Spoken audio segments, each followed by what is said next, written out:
All right. My name is Nancy Zwick, if you did not get that before I arrived. Yes, and I am a dietitian, health coach, dietitian, certified diabetes educator for TriHealth. I spend most of my day on the phone and in front of a computer working with people. So I call them and we discuss and try to keep them as healthy as possible. So that's the gist of my full-time job. Jamie asked if anybody would do presentations. In my former life, I used to do presentations all the time, and so I said, not a problem. So we are gonna talk about the topic of gut health, which means our digestive tract. I wanted to start from the beginning, so we're going to talk. So this is your digestive tract talking to you. Anybody can relate to heartburn, hiccups, gurgling, belching, bloating, cramping, gas, diarrhea, and or constipation. It's not your GI tract's fault. It is not. It is what you choose to eat or not to eat, or what you choose to drink or not to drink. Or it has to do with stress, just like I went through. Yes, yeah. All right? So some of the classics are, believe it or not, chewing gum, drinking carbonated beverages, which I am a Diet Coke fanatic, eating too fast, gulping air when swallowing. So these are just some classic reasons that your GI tract might not be happy with you. All right? One of many solutions we will try to always encourage people to do is to eat in a relaxed environment, which a lot of people don't. They eat in their car. They eat while they're working. They eat while they're doing whatever. So again, that's one classic example of trying to make your GI tract happy. And definitely keeping your mouth closed. It's amazing how much air we swallow. And swallowing air into your GI tract is not fun. Yes, we want air to go into our lungs and keep us alive, but swallowing air into our GI tract doesn't make it happy. All right, so I'm sorry, I didn't realize, but anyway, it'll get the gist. All right, I start with the mouth. Believe it or not, mouth bacteria can affect lots of things, such as your heart, lots of information out there, diabetes, stress, grinding your teeth, osteoporosis, tooth loss, gum disease might increase your treating gum disease can help RA or affect it. And then kidney disease. The bottom line is all this is talking about is inflammation. Does anybody know what inflammation is when I say it? And it's not just getting cut and your sore gets infected and it gets inflamed. Everybody knows that, right? Okay, inflammation that I'm talking about here is what's happening inside your body, all right? So inflammation is another silent disease that can cause lots of problems when it comes to these medical problems, all right? So, yes.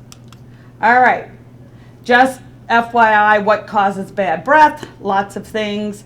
We're going to focus mainly on stomach health here, and those people that are so obsessed with low-carb diets definitely can cause bad breath. All right, things that wreck your teeth. Why am I worried? Again, when it comes to your GI tract, it starts with your mouth. We need to keep your mouth healthy. So these are just some classic things, chronic things that can affect your teeth. And let me tell you, my husband right now just cracked another tooth. We've just spent like almost $10,000 on 2 prosthetics, fake teeth, which are much better than dentures. We need to take care of our mouths. All right, so dental health. What do we tell people? We need you to drink plenty of water. We want you to stay away from sugar beverages, brushing your teeth, and believe it or not, eating low-fat cheese at the end of the meal can help protect your teeth because it coats them, and that way it protects the enamel. A lot of people don't know that. And yes, as much as I don't want you chewing gum because you swallow air, we do know that chewing sugar-free gum after a meal is a great way to protect your teeth because it keeps that saliva going. All right, here we go. One of the do's is to enjoy 3 servings of dairy foods a day. That is milk, cheese, or yogurt. So let's look on that paperwork and tell me who enjoyed 3 servings of dairy. Milk, cheese, or yogurt, things made with milk, cheese, or yogurt. And what if you can't have dairy? We'll talk about that. Then we have to talk about substitutes. Yes. All right. So write down, yes. Well, I thought you were asking who had. Yes, thank you. You did. Who else? All right, congrats. Because most adults, if I'm lucky to get them to have 1 serving of dairy a day, I'm impressed. Because adults don't think we need calcium, and we do. We need calcium from the day you're conceived till the day you die. Calcium is so vital, not just for bone health, but also for heart health, all right? So, of course, we're focusing on healthy teeth right now. So calcium would have counted, like almond milk. we can talk about that. Yes. So if you are drinking a milk substitute, you have to make sure that almond milk, soy milk, whatever, you read the label. It says at least 30% calcium and at least 20 to 25% vitamin D. If it doesn't have vitamin D in it, it's not going to help you. Vitamin D is essential for calcium absorption, especially when not in a dairy product. And the other thing is, you shake your cartons up really well before you pour. You know that? Because it settles to the bottom. So you have to shake them, all right? And supplements. If you're doing supplements, it's calcium carbonate or calcium citrate. It's 500 milligrams at one time with a meal. And again, vitamin D3 has to be part of the package. You take it twice a day. You don't take it all at once because your body's not going to absorb it. So calcium carbonate or citrate is what I recommend. All right. And again, just being consistent, because calcium is so important. And a lot of people, they can't do dairy for various reasons. They just go on their merry way. They don't realize it's like, well, if you're not going to do dairy, we need to figure out where the calcium's coming from.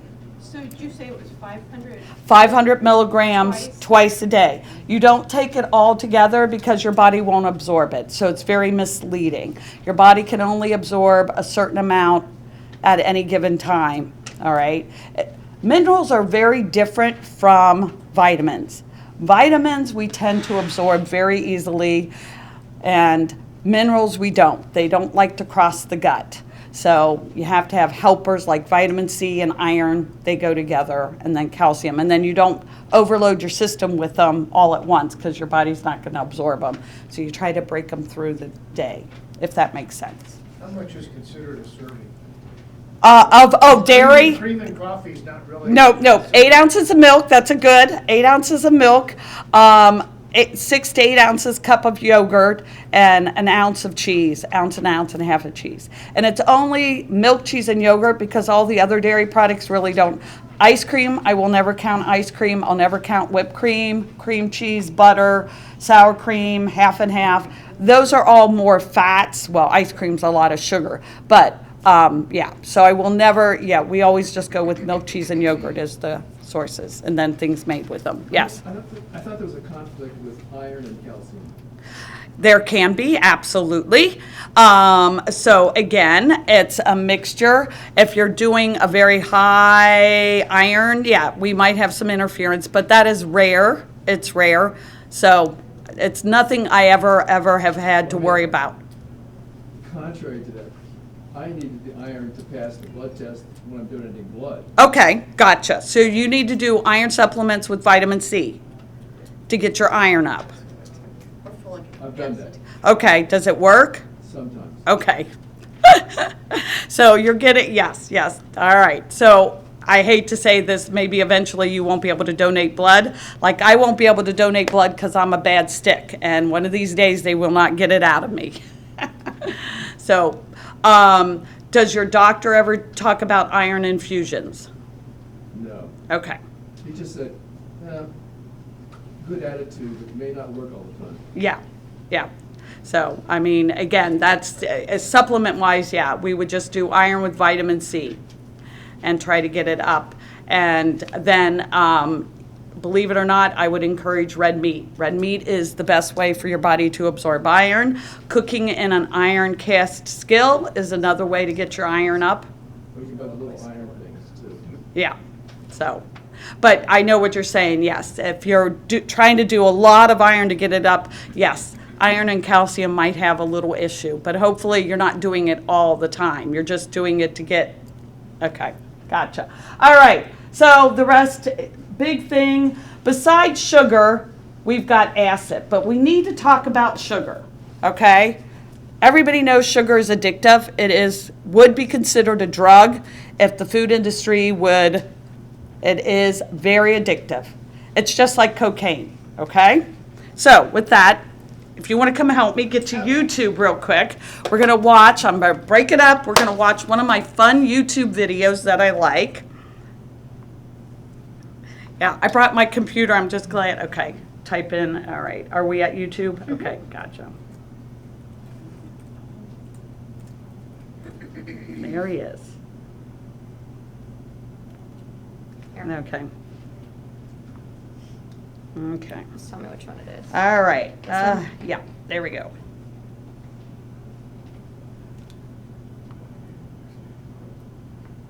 Thank you. I'm so glad you were here.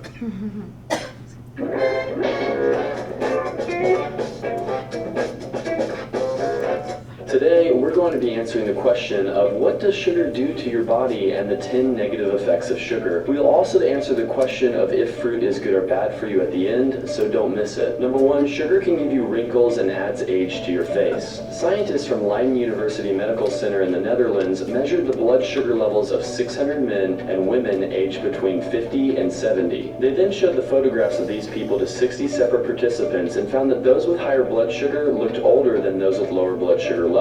In fact, for every 1 millimeter per liter increase in blood sugar, the perceived age of that person rose by 5 months. Number two, sugar is associated with acne. Foods ranked high on the glycemic index, such as sugar and refined carbs, have been associated with greater amounts of acne on the face and body, according to the latest research. A study of Australian men showed that those who ate a diet with a low glycemic load saw a great reduction in overall acne. It was a small study with only 23 men, but is still food for thought. Number three, sugary drinks cause an 83% increased risk in developing type 2 diabetes. In one study of 91,249 women showed that those who consumed one sugar-sweetened beverage a day had an 83% increased risk of developing type 2 diabetes compared to those that only had one a month. Number four, sugar intake increases the risk of developing certain types of cancers. There has been a direct link seen between breast and colon cancer with sugar consumption. This is likely due to the fact that insulin is one of the key factors behind the growth and multiplication of cells, and sugar spikes insulin to abnormally high levels. Number five, sugar can ruin your teeth. A study done by the American Journal of Clinical Nutrition showed that sugar destroys the healthy bacteria in the mouth. This can cause tooth erosions and may dim that bright smile. What about sugar and weight gain? There are 5 reasons why sugar can cause us to gain weight. Number 6, sugar is the premier definition of empty calories. It has no real nutritional value, no nutrients, no minerals, no proteins, and no fiber. Because of this lack of nutrients, number 7, sugar makes you feel hungry. In a study done by Yale University, those that consumed sugar had an increased appetite and desire for more. So not only does sugar fill you up with empty calories, it makes you want more of those calories. This process happens when sugar screws up the hormonal levels in the body, which leads to number 8, sugar blocks leptin and raises insulin to supernatural levels. Leptin is a hormone in charge of telling us that we're full and need to stop eating. It also tells us that we have energy and should go out and use that energy. Sugar consumption blocks this hormone from doing its job and from reaching the brain. Sugar also spikes insulin, making it very hard for the body to access and burn the stored fat on our bodies. Number 9, sugar causes belly fat. Numerous studies have shown direct links from sugar to the increased accumulation of belly fat. This is the worst kind of fat because it is the one associated with all sorts of diseases, including the world's #1 killer, heart disease. Despite knowing all of this, it's hard to stop eating sugar because number 10, sugar is addictive. Similar to drugs like cocaine, scientists have shown that sugar causes a very similar dopamine release in the brain. Studies on neuroplasticity have also shown that drug users have very similar behavioral addictions to those addicted to sugar. Point blank, sugar is addicting and it comes without the immediate social repercussions of frequent drug use. That's why it's so hard to stop eating it. How much should you eat per day? None. There is not a real reason to be eating this food in your diet, but only only on the rare occasion as a treat. What about fruit? Fruit has fiber, vitamins, minerals, water, and tons of nutrients that refined sugar does not have. This is why when studies compare diets with refined sugar to fruit sugar, the negative effects are not the same. That being said, you will want to pay attention to fruit sugar if your goal is weight loss. Things like fruit smoothies are not good for weight loss goals, as they do still have sugars, even though those sugars are natural. Sticking to whole sources like apples, oranges, and berries are a much better idea. What should you do if you can't stop eating sugar? I think this subject needs to be covered in greater detail, so either next week or sometime soon we will be making a video about breaking sugar addiction if that's something you guys want. Breaking a sugar addiction is a great way to help the body lose weight, but of course cutting out sugar isn't the only piece you need for fast and effective weight loss. There are 10 important scientific steps that you must understand to get fast and consistent weight loss results. These basic steps are the sometimes surprising Back to your Yeah, presentation. yeah, this one, yeah, the one I'm on. Yeah. All right, so I like the Health Nerd. He does have another one on sugar if you want to listen. The other YouTube video I don't have time to show. It's Healthline is the name of the show, and they have a lot of good videos on sugar, added sugar, and so just to give you if you want. So I'm sugar addicted. I will be the first to admit it. I am sugar addicted. So, of course, Health Nerd says we need none. We really don't need any sugar in our lives. The American Heart came up with a recommendation. So, basically, they say the average person consumes between 350 to 450 calories of added sugar daily. I think that's on the low side, but that's the statistic I've had. So we're recommending 100 calories. So I know you guys don't have calories. What I want you to do with your food journal is to circle anything that is obvious a sugar product. So we will go through cookies, cakes, pies, donuts, ice cream.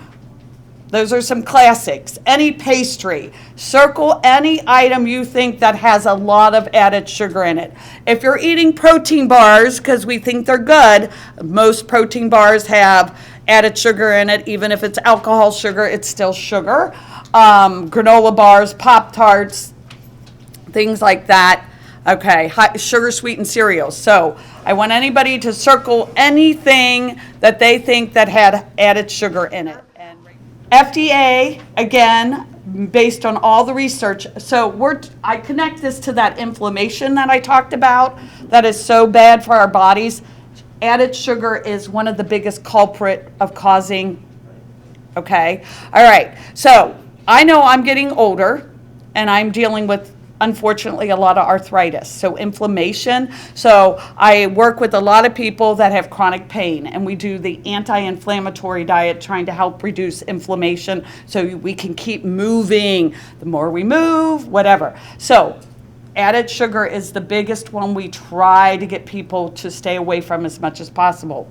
So one thing I wondered, because you hear a lot of controversy about it, is using things like Splenda, other things like that. Does Right. it make your body react the same way? Is it good for you, bad for you? Okay, and that is, I tell everybody it's a personal decision. It is safe for consumption. Yes, there is a lot of controversy about if you eat artificial sweeteners, they make you want sugar more. That is very individualized. There is no solid science on that, but it is definitely out there, all right? Yes. So you're saying it doesn't, different sugars like that, Splenda or whatever, fake sugars don't affect your gut differently than? They possibly can. That is very individualized, okay? There's no blanket statement. And again, they're safe for consumption. Yes, there's certain people react differently to the artificial sweeteners. I tend to promote stevia because that's made from a plant versus Splenda or some of the other ones. And again, all artificial sweeteners, if you are managing your diabetes, all artificial sweeteners will not affect your blood sugar, okay? And they don't affect your teeth. So those are definitely facts. But when it comes to, there's a wide variety of artificial sweeteners out there. Alcohol sugars, if you have IBS, stay away from every alcohol sugar because they will cause your colon lots of pain, which we haven't gotten to the colon How yet. about alcohol in a cocktail? There's a fair amount of sugar. Yes, yes. Don't drink your calories. Definitely would go over that. So again, if you start reading labels, where I was going with, FDA now by law has to let you know, the food companies, how much added sugar is in any product. There is now a line. So divide that by 4, and that will tell you how many grams of added sugar, all right? So all you have to do is divide that by 4, and that'll tell you how much added sugar, quote, is moderation, all right, based on the American Heart Guidelines. And again, they came up with it because of the inflammation, and inflammation is really bad for heart disease. Not only do we worry about clogged up arteries, we also worry about the arteries getting inflamed. So talk about what I just went through.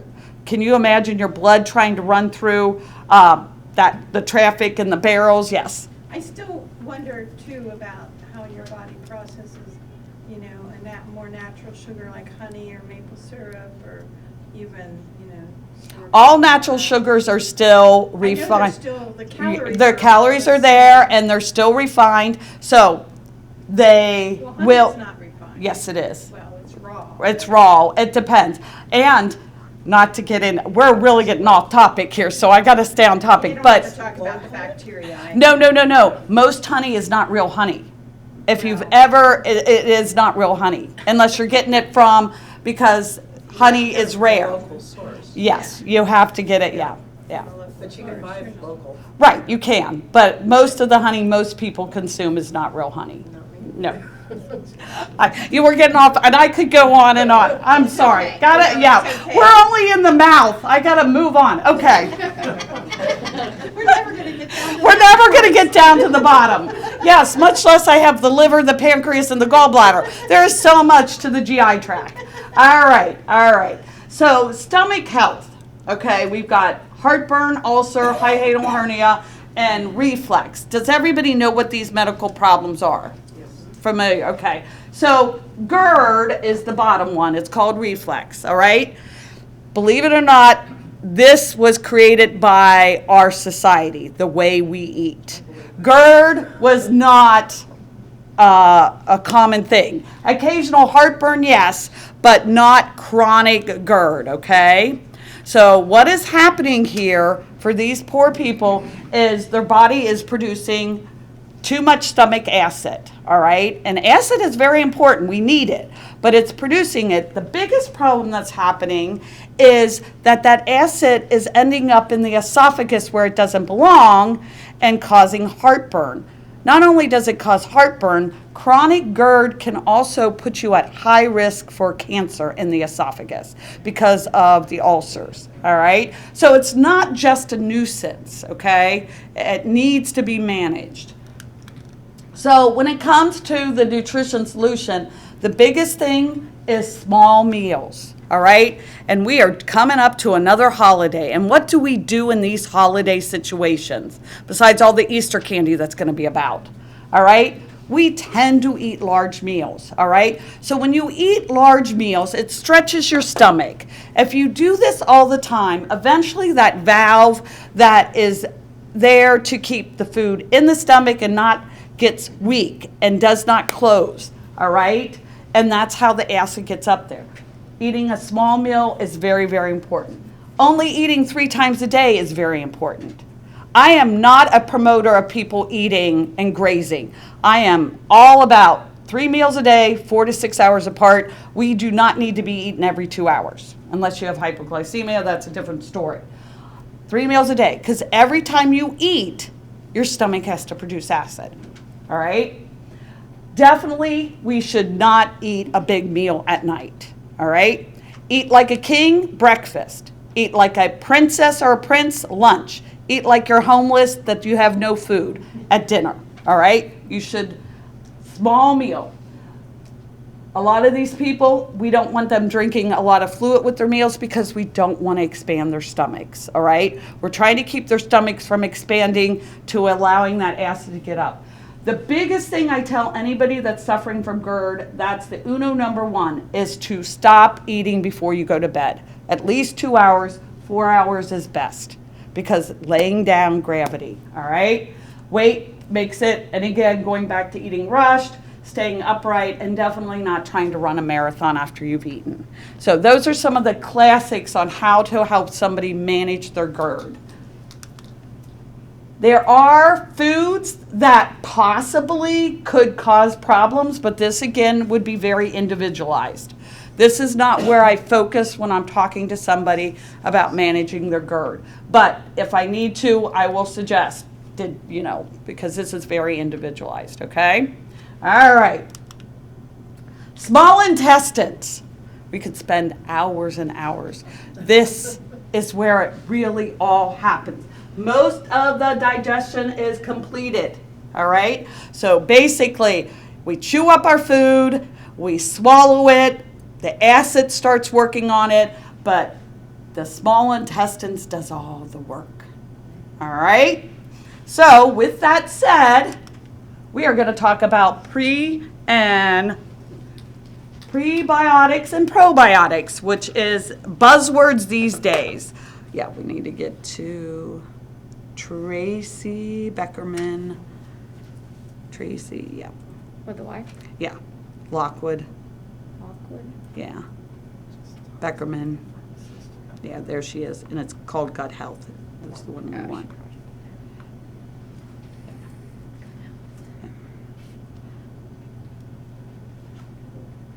There she is. Right. This one? Yep, that one.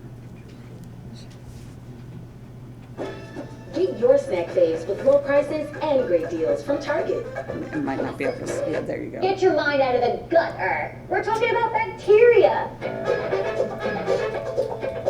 Hi, I'm Tracy Lockwood Beckerman. I'm a registered dietitian in New York City, and it's my job to help you figure out what to eat and why. Gut health is an exciting, hot-button topic in the world of health and wellness. More and more research is pointing us toward the connection between our gut and our overall mental and physical well-being. But why do we need to think about our gut health, and what is the optimal way to eat to promote good gut health? When we're talking about your gut, we're talking about your gastrointestinal tract, from the stomach down. All the parts where digestion happens. The human intestinal tract consists of a diverse and complex microbial community, all trying to work together to keep you healthy. Disruption of the gut, like your last weekend bender, stress, lack of sleep, lack of exercise, or generally an unbalanced diet, has been linked to GI issues like inflammatory bowel disease and even obesity. The good news is that it only takes your gut a couple of days to get back into its normal groove. If, let's say, a bachelorette party in Nashville or a destination wedding to Mexico took over your regular routine. Your gut has what's called a microbiome, which is composed of trillions and trillions of bacteria, most of them hanging out in the large intestine. It's important to have top-of-the-line bacteria in your gut because healthy gut bacteria helps the body digest certain foods and ensures proper digestive functioning. It also keeps chronic disease at bay and acts as a barrier to protect our immune system. It plays a role in body weight, metabolism, mental health, appetite, and of course, digestion. As you can tell, the microbiome is the ultimate example of how all the systems in the body are connected.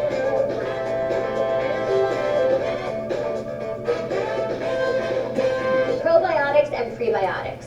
Probiotics are so good for you that if it were up to me, I'd dive into a gut-friendly bacteria bath if I could. When you eat good bacteria, aka probiotics, like yogurt, kefir, tempeh, or fermented foods like kimchi or sauerkraut, they get all comfy in your gut and help you digest foods properly and maintain the peace between the good bacteria and the bad bacteria. Plus, they make nutrients more bioavailable to absorb. Because probiotics are hard at work, like all the time, it's really important to feed these little guys. Probiotics gotta eat too. So we want to add more prebiotics to your diet. You know, those non-digestible carbohydrates like bananas, berries, asparagus, garlic, onions, and leeks. They create helpful short-chain fatty acids and work in tandem with probiotics in creating a symbiotic environment in the gut. So you want to consume both pro and prebiotics, ideally from food and not just supplements, to keep the gut happy and healthy. Eating bread for better gut health, but rye? Well, I'll tell you. A new study found that both fermented yeast and lactic acid found in rye bread can offer a host of benefits. Rye bread can produce branched-chain amino acids and amino acid-containing small peptides, which can improve gut health, balance blood sugar levels, and lower the risk of cardiovascular disease. Similarly, fermented microbes in sourdough bread can produce gut-friendly compounds. So, next time you're building that Sammy of yours, seek out some rye or sourdough bread to take care of your gut. I gotcha! She's An apple a day entertaining, will not let me. the bacteria play? You heard it right. According to research, 1 apple a day will enhance the diversity of your gut microbiome. 1 apple could contain as many as 100 million bacteria. But don't worry, that's a good thing. The more diverse your gut bacteria is, the less likely it is for one bacteria to become dominant enough to make you sick. A vegetarian diet may improve gut health. Why am I not surprised? In research of roughly 12,000 people around the world, those that consumed more than 30 different types of plants a week had a more diverse microbiome and had a lower resistance to antibiotics. Plus, there was a significant difference shown in the gut microbiome between a vegetarian diet and those who ate meat. The nutrients in veggies, like vitamin A, C, K, and fiber, help refuel the growth of healthy bacteria. Do I dare say that veggies are good for gut health? I think so.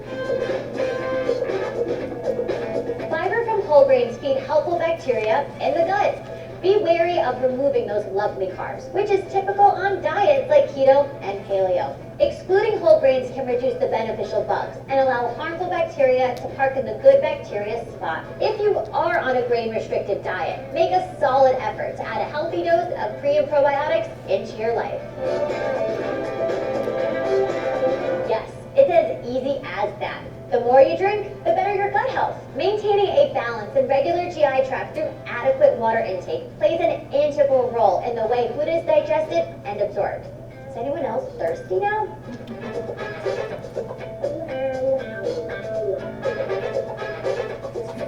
While we know it's delicious, it's not what the doctor ordered for your gut. A growing body of evidence is finding that a high sugar diet can alter gut bacteria. Plus, refined sugar stimulates the growth of harmful bacteria, known as candida, that can damage your gut lining. Ain't nothing but a heartache. I think we can all agree that highly processed foods, think foods that have a long shelf life and a laundry list of ingredients, are not the key to longevity or optimal gut health. Research has linked these foods to a less diverse microbiome, which puts a kibosh on beneficial bacteria growth. Well, you may have seen this one coming, but there is a link between a meat-based diet, gut bacteria, and the risk of heart disease. People who ate red meat as their main source of protein instead of white meat or non-meat sources for 1 month had an increase in TMAO, trimethylamine N oxide, a byproduct associated with heart issues. That ain't great. Because bacteria changes swiftly in the gut, which can either be a good or bad thing, a meat-heavy diet can lead to negative shifts in bacteria in as little as 2 days. Sorry to be the bearer of bad news, but according to research, heavy drinking has the ability to promote intestinal inflammation and negatively impact the gut. Plus, heavy alcohol intake can overstimulate your intestines. Basically, it's trying to get rid of that White Claw ASAP, which may prompt you to have diarrhea, another thing that can mess with your gut microbiome. Hey you, I'll meet you on the dance floor. Taking care of your gut is an essential part of maintaining a healthy lifestyle. It affects so many aspects of your health, mentally and physically. Follow my tips for eating to support that gut health, and I promise your body will thank you. Now, go with your gut. See you next time for another episode of You vs. Food. After subscribing to Well and Good, She is an awesome dietitian. She's from New York. She's got lots of different YouTube videos. So I would recommend you can check out more of her videos. There are a wide variety of things. All right, so what we're gonna do is, all right, I need you guys to look at your food journal and circle any of these foods. These are prebiotics. These are some of the best prebiotic foods. All right, so let's see who's eating prebiotic foods and didn't even know they were doing it. I've got more. This is just, yeah. I don't eat green bananas, so I'd be in trouble. My bananas, I've got like a window of opportunity to eat a banana. It can't be green and it can't be overdone. So, but it's, definitely specific green bananas. So, all right. Has everybody seen this list? What's the difference between a regular artichoke and a Jerusalem artichoke? That's a good question that I can't really answer because I'm not into agriculture. I So, can. oh, good. Thank you. We've got your answer. A Jerusalem artichoke is a plant that grows that has a tuber at the bottom of it that normally is not sold in grocery stores. You'd have to go to some, farmer's market or something like that. Okay, to so get. it's the bulb. But it's something that we don't embrace here in the Okay. United States. It tastes very much like a regular potato or Okay. something like that. Yeah. Okay, but you're eating the bulb. You eat the bulb, which is the same thing that's a potato, really. Okay, Potatoes okay. are bulbs too. Yes, yeah. Well, thank you. I didn't know. Yeah. All right, we got a few more. This is All right. not popular here. Yes. Okay, so once again, here are a few more things. And again, like I said, this list is not everything, but it gives you a general idea where you're going to find prebiotics. Yes. Yeah, I've dealt with your old bowel feed Yep. and more recently, it's not the problem. So, when you look at the FODMAP list. Yes, and- yep. And you got the IBS, and it's like they conflict. They do. That's where you have to work with a dietitian one-on-one. And I will mention that diet. I wouldn't even start trying to explain that in an audience like that. These are some general recommendations, but specific problems you really need to focus. And that's what with my health coaching, I tell every client that I work with, it's all about you, nobody else, because your setup is totally different. All right. Yes, I've got research to back up what I recommend, but I also need to work with that person and their individual quirks because they weren't part of the research studies. I've got ideas, but they weren't part. We got to figure out what's going to work for you. So thank you. But yes, it can get very overwhelming. Yes. How do you feel about supplements? I mean, obviously. Oh, yes. So prebiotics, I would prefer, there is a wide variety of foods. So real quick, I'll get back to that. Did anybody at least have 1 or 2 prebiotics on their 24? You had, okay. The thing is, again, I don't have amounts because, again, that would become a very tedious thing to do. So, again, this goes back to where we promote 5-a-day fruits and vegetables and a rainbow way. So that is a general public health message out there, trying to get people to eat 5 servings of fruits and or vegetables. And then the rainbow way is red fruit or vegetable every day, orange and yellow, green, blue, purple, white, brown. Again, variety is important. If you listen to Tracy, we needed the variety. So going back to your supplements, prebiotics, I tend not to encourage people to do prebiotic supplements.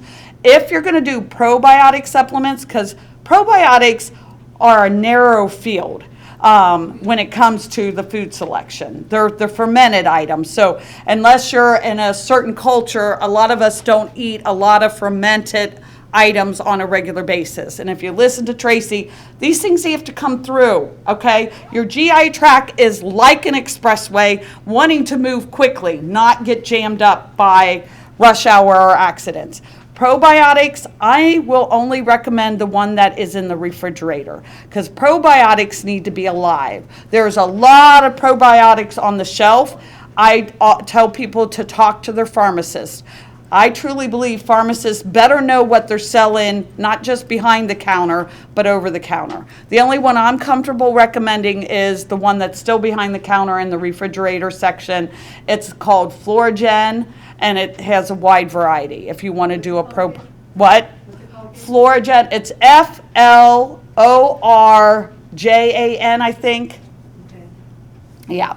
That's the only one I personally feel comfortable recommending just because I know it needs to be refrigerated and it's alive and probiotics tend to live in a live atmosphere in the foods.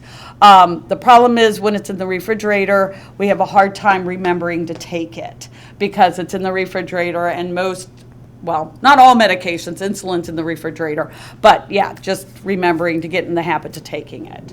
Because again, it needs to be taken daily. Does it matter what time of day or anything? No, that's your choice and knowing your body, especially when you're dealing with a lot of GI issues. All right, so did everybody at least have one of these items? At least one on their, okay, well, that's a start. So again, okay, the probiotics, like I said, there are a lot limiter. Pickles, which then we worry about the sodium content. So, and a lot of these are very high in sodium. That's another thing. Dark chocolate, the American Heart does recommend a little dark chocolate, but it's dark chocolate, not with a lot of sugar. But yes, yeah. So again, these are some things that definitely have the probiotics in. Definitely can be incorporated into a healthy life. Does anybody have any of these on their list? What do you have? Sourdough. Yeah. What did you? Sourdough? What do you have back there? The young lady? Yes. Dark chocolate and sourdough bread. All right. Say yes. My husband's a big rye bread eater. What do you have? Rye bread? Good. All right. So again, this is definitely a shorter list. That's why if somebody wants to do a supplement, I will. But prebiotics, I just know there's a wide variety of foods that you can get unless you're a real picky eater. And that's another whole subject we don't need to talk about right now because I'm going to run out of time anyway. All right. So for your small intestines, of course, I need you to enjoy. All right. So again, the added sugar, like I said, it's 25 grams, 31. We got to keep that. Highly processed foods. That is one of the biggest public health messages out there right now, is trying to get people to eat foods as close to Mother Nature as possible, which is very hard in our society. A lot of us that don't like to cook, don't have time to cook, much less try to grow a garden or go to a farmer's market. So again, what I tell people when it comes to processed foods, there's all different levels, okay? There's highly processed foods and then there's processed foods.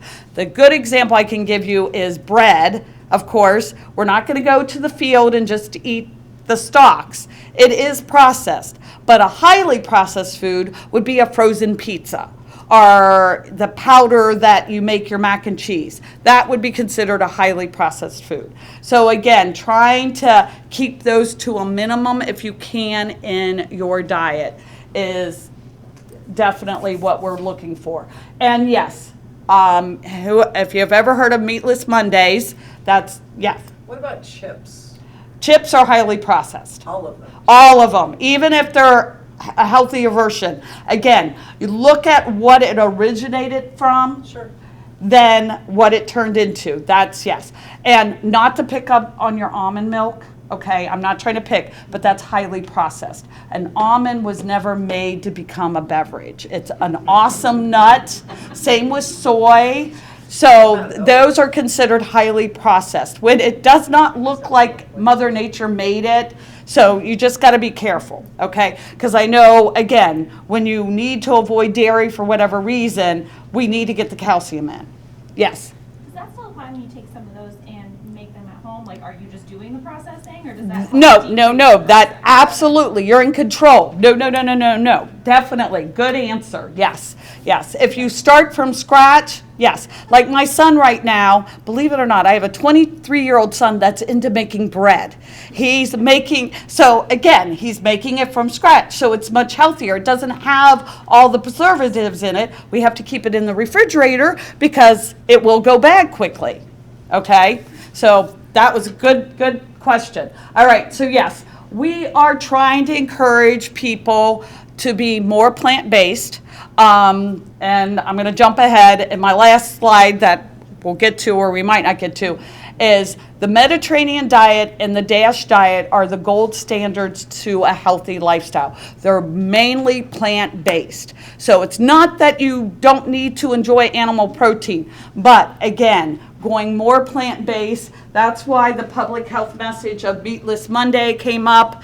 And right now we're in Lent, us Catholics, trying to not eat hamburger on Fridays. So we just go to a fish fry and eat, yeah, no. I just laugh. Yeah, I just laugh. I think it's so silly. But anyway, all right. But Meatless Mondays became a public health message based on promoting a more plant-based diet. All right. And then, of course, alcohol. We don't need to drink, people. I know, it's there. But again, guidelines. It's definitely not good for our GI tract. And that is the diet that you were talking about. And like I said, I won't even touch that with a 10-foot pole and a public, yeah, that's a one-on-one conversation because it is very, very involved and confusing. Okay. All right. We are now to the colon. All right. The food, the GI, it's made it to the colon. Okay. So, does everybody know what these medical problems are? Yes, no, somewhat. I'm really good at pulling up pictures and showing you what they look like. Thanks to the internet, I can gross people out, I promise. I also can gross people out showing you a poop chart, okay? I'm good at it. I'm a dietitian. It's a fact of life. We eat, we have to pee and poop. We all do it. If you don't, you're going to end up in the ER with some blockage, all right? Yes. Okay. So, it always starts with chronic constipation. Who knows how often you should go to the bathroom? And Once a day.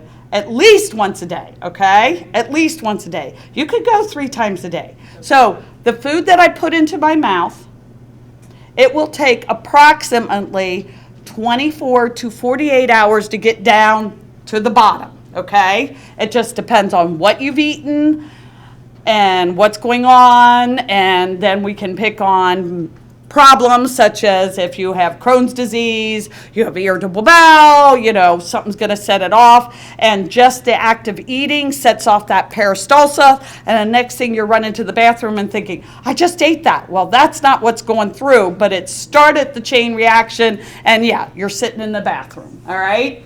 So, again, we should go within a 24-hour period. And every nursing home, they have to keep track. Most residents are on stool softeners or laxatives. They have to keep track. By day 3, if they have not gone, they've got to get in there because they've got to make that person go because they don't want to be sending them out to the ER. All right. Diverticulosis. All right. So those are these little pockets. I sort of like to talk about them like appendix. All right. The older we get, our colon gets mushy. I guess it's the best way to explain it. If you have gone through a lifetime of chronic constipation, you've put a ton of pressure on your colon wall, all right? That pressure, okay? That pressure makes your colon wall weak and it starts, and you get these things. And they're very painful. And if waste gets in them and they get infected, very painful. ER, here you come. Antibiotics, colonoscopy, they find them. They say, well, you've got too many. We got to go in and take out your colon. And who's ever heard of a colostomy bag? Yeah, they're not fun. My mom had an ileostomy bag. It saved her life, but they're not fun, all right? They're not fun, all right? So again, if we take care of our colon, hopefully none of this will happen, okay? Hopefully. So, fiber, water, and exercise, all right? So, and of course, my probiotics, all right? So yes, fiber, water, exercise, okay? And once again, most people are not consuming enough fiber, so we're gonna sort of look at your thing and see how we're doing on fiber. Not only do I need people to eat fiber, I also need them to eat it with each meal because once again, unlike the traffic I dealt with, your breakfast waste and lunch waste should never meet, all right? That's why going to the bathroom 3 times a day is not abnormal, because once the waste gets down to where it needs to go, you should get the feeling, oh, I need to go to the bathroom, and you go, and you take care of business, and you move on, all right? So fiber plays a huge role in helping things move through, so you need to eat fiber at each meal. So basically, I try to get people to focus on 5 to 8 grams per meal. They do have the calculation, 7 grams of fiber for every 500 calories is what they've calculated to move that type of stuff through, okay? But we also need water, or fluids, okay? So what I need you guys to do is look at your 24-hour and try to estimate how much fluid you consumed. All fluids count. I don't care if it's coffee, milk, juice, all fluids count, all right? So try to estimate how much fluid you consumed yesterday. Just ballpark it, all right? Which is good. I drink it all the time. All right, so just estimate. So we'll do that part first. All right, we are running out of time, so.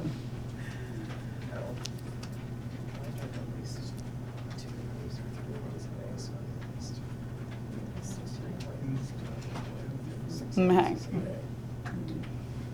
All right, so once you've figured out or estimated, all right, this is how I tell people how to estimate their own personal fluid needs. Take your body weight, divide it by 2. That's how much fluid you need in ounces in a 24-hour period. All fluids count. You can subtract 16 ounces from that number because the food that you eat throughout the day, believe it or not, has fluid and should account for about 16 ounces. So take your weight, divide it by 2. That's how much fluid technically you need in a 24-hour period. All fluids count, and you can subtract 16 from that number. All right? I know that was a lot, but does anybody feel like they're meeting their fluid needs? Sort of. All right. You're meeting your fluid needs, which is good, which is very, very important. Especially if I've convinced you to start increasing your fiber intake, that water needs to be there. Without that water, the fiber is going to do the opposite and make you constipated, and we don't want that, all right? And then exercise, very, very important. Your GI tract is one huge muscle. You need to exercise, moving. So for us that have very sedentary jobs, you need to move a little bit. Yeah, my bicycle. All right. Just to give you another push on eating fiber, it is very, very important for helping somebody manage their blood sugars, heart disease, and weight control. So fiber is very, very important for lots of things, not just for your colon health. Okay. This is very generic, okay? So now I want you to tell me how much fiber you think you consume. These are very generic numbers. Again, fiber is required by law to be on that food label, which is very important. So again, to get a better idea, but I just made some generic ballpark guidelines for you to try to give you some idea of how much fiber you might have consumed yesterday.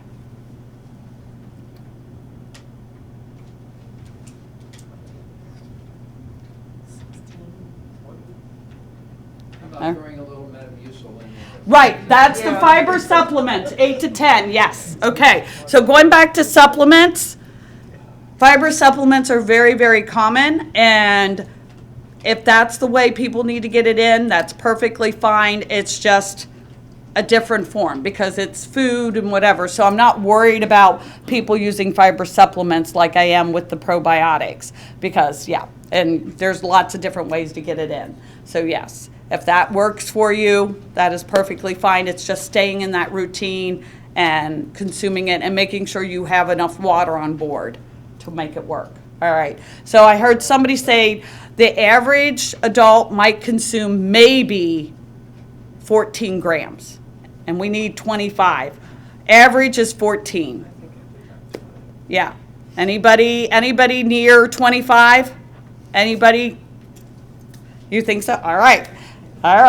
Congrats. It's no, again, if you eat a lot of fruits and vegetables and stuff and a variety, you can get a lot of fiber in there, all right? Raspberries, if you like raspberries, they're extremely high in fiber. They're close to the 6 to almost 8 grams of fiber per serving, so berries are. What's a serving of raspberries? A serving, half a cup. Half a cup of raw fruit is what we call a standard serving. Yeah. Yeah. Okay, we're going to finish with this because it's just something fun. All right? So, I do need. All right, so I'm going to get another. We're going to start with, yeah. We're going to finish with this. Okay, it's Dr. Mike Evans. Flatulation. FL. It should pull up. FLAT. There it is. There he is. Yep. This one? Yeah, that one. Orange Theory workouts are designed by experts. You are a sweetheart to and do shaped this for by me because, science. one, it's not my computer. My name is And Dr. Mike Evans, and I'm flatulent, and I suppose so are you. Now, farting is defined as an expulsion through the rectum of a mixture of gases that are a byproduct of the digestion process. So, I suppose my question today is farting bad? Now, anecdotally, the answer may depend on your gender. My own clinical experience is that men find farting funny and acceptable well into their 80s. Women, I think, stop finding it funny and acceptable at about age 7. Now, we all, men or women, typically fart 10 to 20 times a day, with the average being around 14. But there is a range.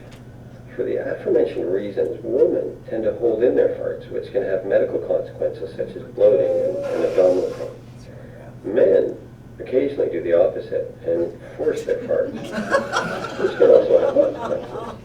Not always medical. So what makes us fart? Well, I'd say 3 major reasons. Firstly, it's air swallowing, what we call aerophagia. So chewing gum, eating too fast, drinking carbonated beverages, and smokers who inhale are more flatulent. Secondly, is our personal composting system. When we eat things like beans, milk, sweet potatoes, cauliflower, they all contain carbohydrates, which can be hard for our enzymes in our stomach to break down. And these become a magnet for fermentation in the large intestine, which then gives off gas. Methane has gotten a lot of the flatulence press because of the whole flammability factor. But it's the sulfur-containing foods, such as meat and eggs, that gives some of our flatus its unique pungency.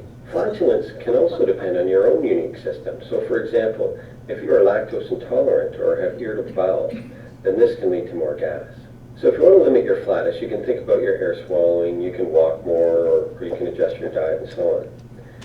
If you're looking for something more effective and you want to get a start on your Christmas list, I suggest airtight charcoal-lined underwear as an excellent choice. Or just a charcoal pillow. But this, of course, requires timing. Now, it's interesting, at least to me, that the research that examined the charcoal filters measured the smelliness factor, or what they called objectionable flatus. Kind of like volunteering for mosquito bite research, if you ask me, but in this small study, it turns out that women's farts did, in fact, smell more than men's, as judged by the inspection. I know, crazy. But a useful stat all the same, and perhaps a point for discussion at your next dinner party.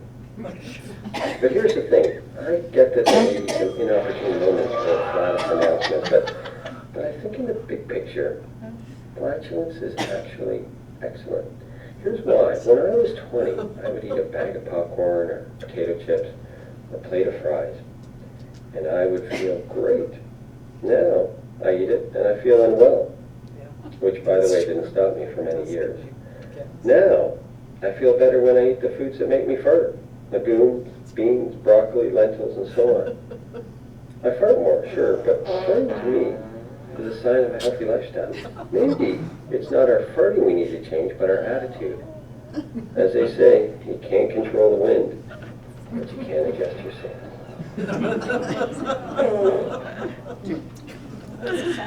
All right. It's a good way to end, right? Yeah. Right.